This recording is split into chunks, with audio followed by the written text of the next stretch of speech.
कोल्हापूर चित्रनगरीच्या सर्वांगीण विकासासाठी केंद्र सरकारकडून प्राप्त झालेल्या 44 कोटी रुपयाच्या निधीतून होणाऱ्या विविध विकास कामाचा शुभारंभ सांस्कृतिक कार्य आणि माहिती तंत्रज्ञान मंत्री आशिष शेलार यांच्या हस्ते झाला।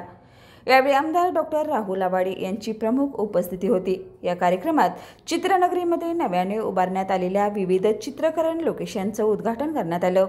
कोल्हापूर चित्रनगरीत देशातील अत्याधुनिक फिल्म सिटीपैकी एक होईल असा विश्वास मंत्री शेलार यांनी यावेळी व्यक्त केला। तसेच आणखी निधी मिळावा यासाठी त्यांनी सकारात्मक पाठपुरावा करण्याचं आश्वासन दिलं।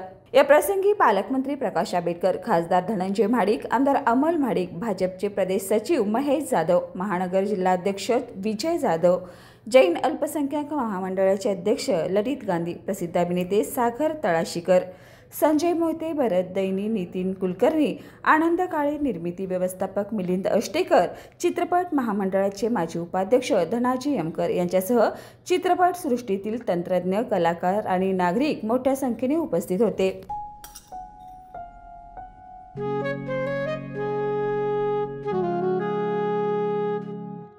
बाबा, आज येताना बासुंदी घेऊन या ना।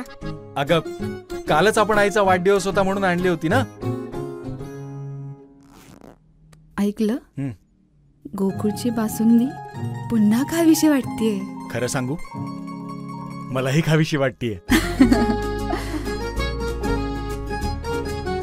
पुन्हा पुन्हा खावीशी वाटणारी गोकुळ बासुंदी।